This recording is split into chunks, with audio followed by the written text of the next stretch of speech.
छिद्यन्ते सर्व संशया, हमारे जीवन में जितने संशय भ्रम हैं वो सब समाप्त हो जाएंगे।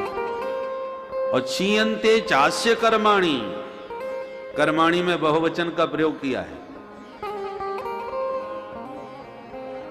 अर्थात तीनों प्रकार के कर्म, क्रियमाण, संचित और प्रारब्ध, इसलिए कर्माणि कहा। तीनों प्रकार के जितने भी कर्म हैं सब समाप्त हो जाएंगे, सारे कर्मों के बंधन समाप्त हो जाएंगे। कब?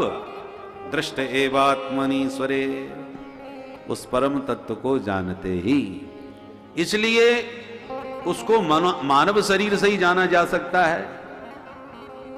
84 लाख योनियों में जिस शरीर से जाना जा सकता है वो शरीर हम आपको प्राप्त हो गया। अब ऐसा दुर्लभो मानुषो देहो, दुर्लभ मनुष्य शरीर आपको मिल गया, 84 के चक्कर से मौका मिला। ये आपने अपने प्रभाव से नहीं लिया, ये मनुष्य शरीर प्रभु की कृपा से मिल गया। कबहू की कर करुणा नर दे, कबहू की कर करुणा नर दे, कबहू की कर करुणा नर दे, कबहू की कर करुणा नर दे, कबहू की कर करुणा नर दे, कबहू की कर करुणा नर दे,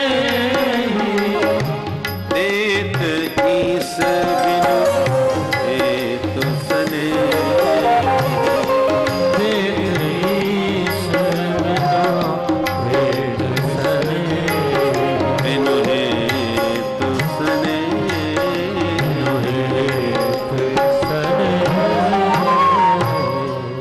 भगवान अकारण करण करुणा वरुणालय हैं। विशेष कृपा हमारे आपके ऊपर करी, तब उन्होंने गिफ्ट में ये देह मनुष्य का हमें दिया। ये भगवान का दिया हुआ पुरस्कार है, और पुरस्कार को बहुत संभाल के रखना चाहिए। कीमती तोहफा है, मूल्यवान है। एक प्रश्न उठता है कि यदि यह तोहफा भगवान ने हमको दिया है तो इसका मतलब हमने भी तो हम में कोई विशेषता होगी तभी तो पुरस्कार मिला है। हमारी जगह इतने कुत्ते बिल्ली चूहे बंदर घूम रहे हैं, उनको क्यों नहीं बना दिया मनुष्य?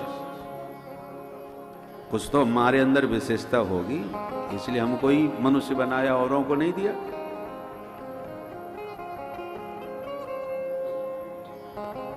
और यदि ये कहा जाए नहीं नहीं हमारी विशेषता है, हमने अच्छे सत्कर्म किए थे इसलिए हमें मानव शरीर मिला है, और अपने सत्कर्मों के बल पर यदि हम मनुष्य बने हैं तो फिर इसमें भगवान ने क्या दिया है? वो तो हमारे कर्मों का चमत्कार है। हमने सत्कर्म न किए होते तो हमें मनुष्य शरीर मिलता ही नहीं। तो हमारे कर्म के बल पर मिला है, सत्कर्म के बल पर मिला है, तो फिर भगवान की कृपा क्या? और भगवान की कृपा के बल पर मिला है तो हम पर ही कृपा क्यों, औरों पर क्यों नहीं?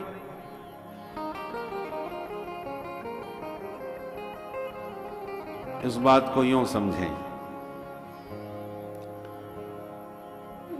हमारा जो कर्म है वो निमित्त कारण है, किंतु वास्तव में जो मनुष्य शरीर मिला है उसमें भगवान की कृपा ही उपादान कारण है। मूल तो वही कृपा। जैसे कि एक विद्यार्थी ने परीक्षा दी, 10 प्रश्न आए थे, 10 को हल करना था। उनमें कुछ प्रश्न वैकल्पिक थे, इसे करो या इसे करो, 2 में से किसी एक को करना था। विद्यार्थी बड़ा मेधावी था, उसने सारे प्रश्न हल कर दिए। जो वैकल्पिक थे 2 में से एक करना था, उसने दोनों कर डाले, और नीचे और लिख दिया परीक्षक महोदय जिसे चाहे जांच ले।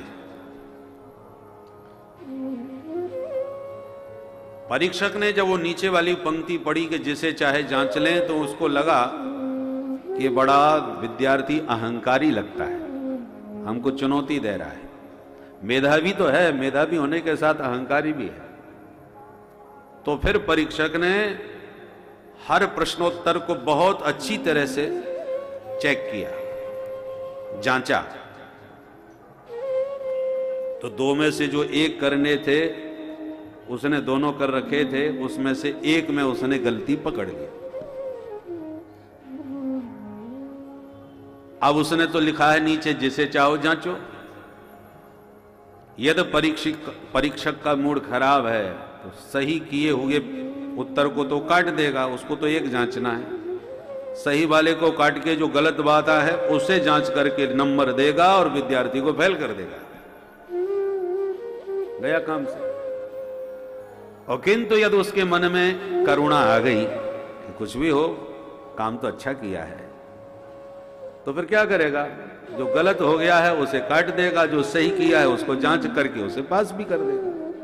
ये उसके हाथ में है पास फेल करना।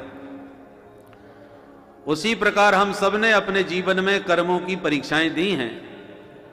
ऐसा संसार में कोई प्राणी नहीं है जो ये कह सके मैंने कभी कोई पाप नहीं किया। कितना भी सावधान हो, है संसार में कोई ऐसा वृक्ष जिसको कभी हवा न लगी हो? असंभव। जब प्रबल पवन चलता है तो वृक्ष झूमने ही लगते हैं। तो ये विषयों की आंधी बड़ी प्रबल है। जाने अनजाने में येन केन प्रकारेण जीव से कोई ना कोई अशुभ कर्म बन ही जाता है।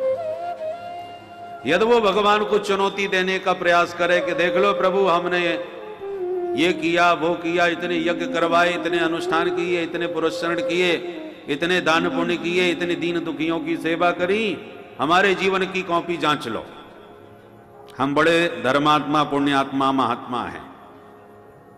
और भगवान का उधर मूड खराब हो गया तो राजा नृग जैसे महादानी जो कहता है आकाश के तारे गिन लो, बरसात की बूंदें गिन लो, धरती के धूल कण गिन लो, पर मैंने कितनी गायों का दान किया है ये कोई नहीं गिन सकता। बोलिए कितना बड़ा दानी होगा जो अपने मुंह से कह रहा है यावत्य सिकता भूमेर यावत्यो दिवितारका यावत्यो वर्षधाराश्य तावती रददास्मगा। परंतु इतना बड़ा दानी होने पर भी थोड़ा दान का अभिमान किया कि मैं दाता हूं। अरे दाता एक राम, भिखारी सारी दुनिया। प्रभु की कृपा से तुम्हें कुछ मिला है तो तुम दूसरों को बांट दो, और भगवान ही तुम्हें ना देंगे तो तुम कहां से दोगे भाई? परंतु व्यक्ति दे करके और अहंकार करता है। मालिक ने मुनीम जी को कम्बल भेज दिया, जाओ माघ मेला में साधु संतों को बांटे आओ। मुनीम जी बांटने लगे, अहंकार दिखाने लगे, ओ मैंने तुम्हें कम्बल दिया था, तुम्हें 5 दिए थे ना, अब भागो यहां से। दिया किसी ने, तू तो केवल बांट रहा है, और दान अहंकार ऐसे कर रहा है जैसे मैं ही कृपा कर रहा हूं।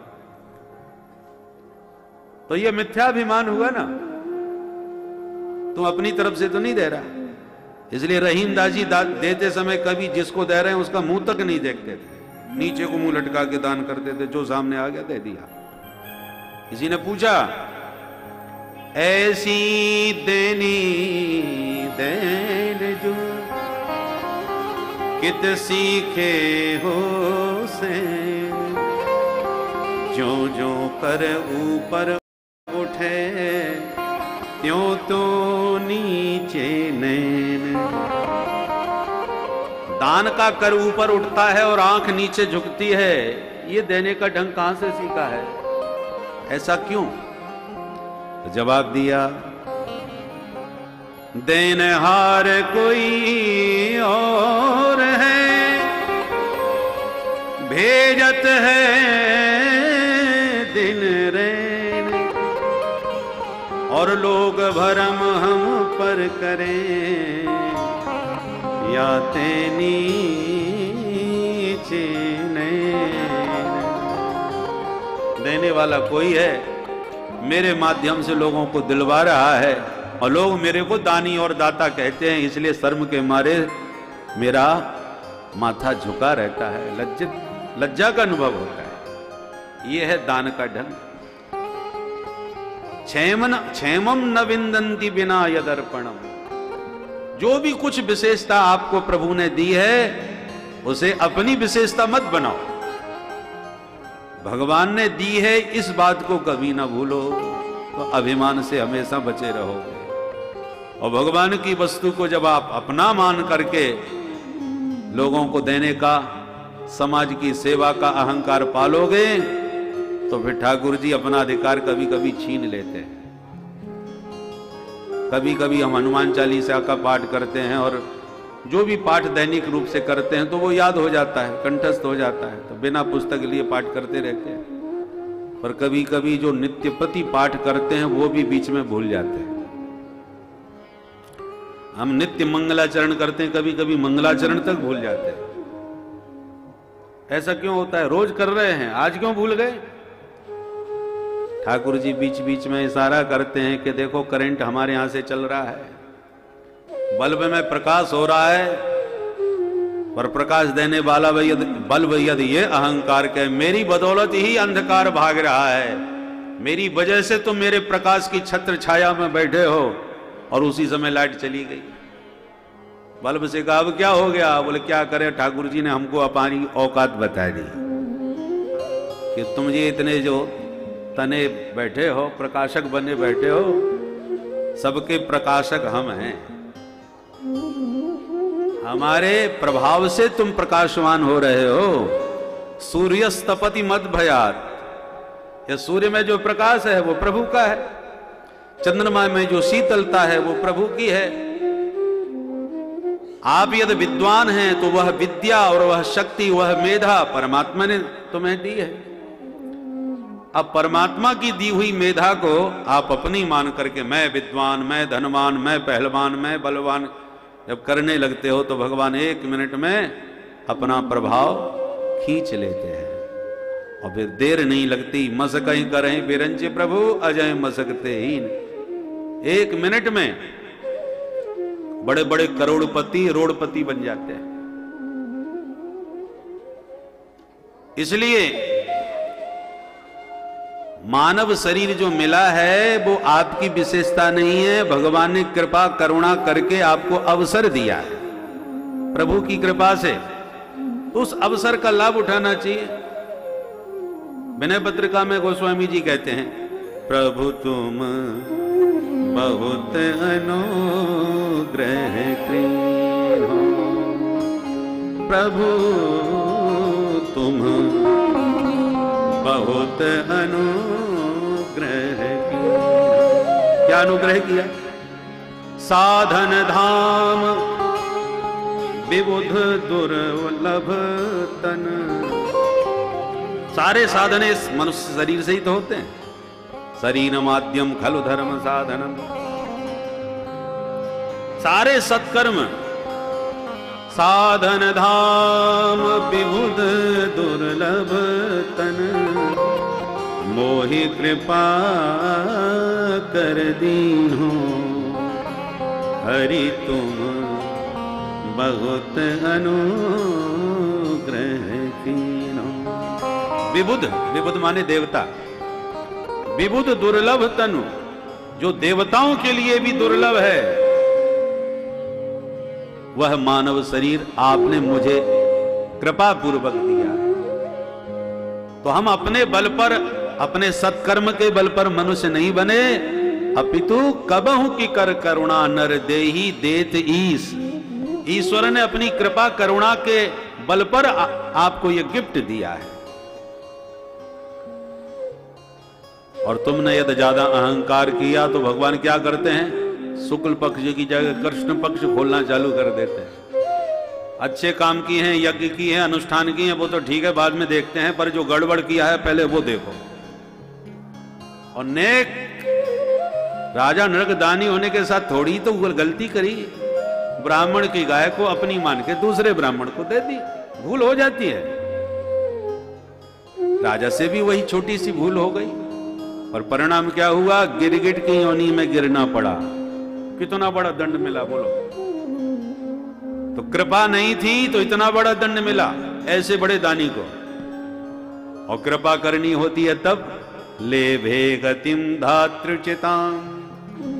महाबाल घातनी, महापापिनी, जिंदगी में एक भी अच्छा काम किया नहीं और भगवान को भी जहर पिला के मार डालना ही चाहती है। एक भी सद्गुण नहीं है, पर न जाने कौन से गुण पर दया निधि रीझ जाते हैं। प्रभु को कृपा करनी थी, मां यशोदा के सदृश गति उस पूतना को मौसी मान करके दे दी। अनाधुंध दरबार है, पर कृपा किस पर होगी ये नहीं कहा जा सकता, क्योंकि कृपा गुणाक्षर न्याय से होती है। लकड़ी में घुन लग गया और घुन के कारण लकड़ी में भारत का नक्शा बन गया। अब घुन का मूड है, वो तो ऐसे काटता जा रहा था लकड़ी को, परंतु बन गया भारत का नक्शा। उसने थोड़ी बनाया, वो तो बन गया। आपको पसंद आ गया, वाह क्या गजब का भारत का नक्शा बनाया है घुन ने। मैं भी अपनी लकड़ी पर ऐसा ही नक्शा बनवाऊंगा घुन से। तो टनों लकड़ियां घुन में बर्बाद करवा दो, गारंटी नहीं वो भारत का नक्शा वैसा ही बना जाएगा, नहीं बन सकता। उसमें बनना था, बन गया। तुम्हारी लकड़ी पर बनेगा इसकी कोई गारंटी नहीं है। उसी प्रकार भगवान को कृपा करनी थी, मौसी मान के कर दी पूतना पर। तो तुम भी ये तो जहर पिलाने की कोशिश करो या उस जैसा दुराचार करके कहो कि हम पर भी ऐसी कृपा हो ही जाएगी। ये कानून नहीं है, ये नियम नहीं है, ये सिद्धांत नहीं है। कानून के बल पर कईयों को फांसी की सजा मिलती है, पर बाद में दया याचना राष्ट्रपति के पास जाती है। अब दया पर फिर कोई कानून नहीं चलता। राष्ट्रपति का मूड है, किसी को वो फांसी से बचा सकता है और किसी पर न करे कृपा। तो आप उंगली नहीं उठा सके कि उसको क्यों माफी मिल गई, मुझे क्यों नहीं। कानून पर उंगली उठा सकते हो, पर कृपा पर उंगली नहीं उठती। ऐसे ही ऐसा करो ऐसा मत करो, ये कानून व्यवस्था है भगवान की। परंतु कभी कभी गड़बड़ करने वालों पर भगवान अपनी कृपा के बल पर कहां से कहां पहुंचा देते हैं। तो आप उस पर अब उंगली उठाओ भगवान पर कि उस पर कृपा क्यों करी, अजामिल पर कृपा क्यों करी, महापापी था, गलती से बेटे के बहाने आपका नाम ले दिया और आप रीझ गए। तो कानून पर तो आप उंगली उठा सकते हो, परंतु कृपा पर उंगली नहीं उठती। कृपा स्वतंत्र होती है। किस पर होगी, कैसे होगी, ये कुछ नहीं कहा जा सकता है, वो उसकी मर्जी के ऊपर होती है। इसलिए जीव को सत्कर्म करने चाहिए और भगवान से फिर कितने भी अच्छे कर्म करो, भगवान से कृपा की प्रार्थना करते रहो। नहीं तो अच्छे कर्म करने वाले भी धराशायी हो जाते हैं, और जो कृपा का सहारा लेके चलते हैं वो गड़बड़ करने वाले भी बहुत ऊंचाई पकड़ जाते हैं। बोल भक्त वत्सल भगवान की। इसलिए मानव शरीर कृपा से मिला है। सत्कर्म करते हुए भगवान की कृपा का हमेशा तत्तेनुकंपाम सुसमीक्षमाण, भगवान की कृपा की प्रतीक्षा करते रहो। बड़े बड़े सिद्ध महात्मा दिन रात सत्कर्म साधना में संलग्न रहने पर भी वाणी से यही कहते हैं, मौसम कौन कुटिल घल कामी। है नहीं, फिर भी कह रहे हैं। क्यों कह रहे हैं? कि हमारे सत्कर्म कितने भी सही, परंतु यदि आपने कृपा करे नहीं की तो हमारी बात बनने वाली नहीं है। इसलिए सत्कर्म करते हुए भी कृपा की कांक्षा रखनी चाहिए। बोलो भक्त वत्सल भगवान की। इसलिए भक्त वत्सल भगवान को कहा जाता है। वत्स माने बछड़ा और वत्सला माने गाय। गाय जब अपने सद्य शिशु को जन्म देती है, सद्य शिशु नन्हा सा बछड़ा,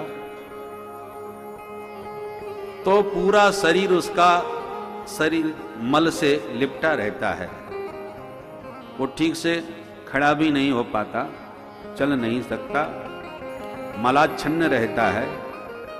पर गौ माता उसके प्रति इतना प्रेम करती है, इतना वात्सल्य करती है कि चाट चाट करके उसका सारा मल साफ कर देती है और एकदम उसे निर्मल बना देती है। उसी प्रकार माया का गुलाम बन करके यह जीव प्रकृति प्रपंच में पड़ करके मलिन हो गया। और भगवान का जब वात्सल्य उमड़ता है तो भगवान सोचने लगते हैं क्या करें, मेरी माया ही इतनी बलवती है, उस बेचारे को पटक दिया, गिरा दिया और अपने प्रपंच में लपेट लिया। ये प्रपंच है तो आकर के हमारा ही फैलाया हुआ। तो फिर भगवान अपनी कृपा और करुणा की जिह्वा से वो समस्त पाप पंख का प्रक्षालन करके जन्म कोटि अघ नासहि तब सब पापों को साफ कर देते हैं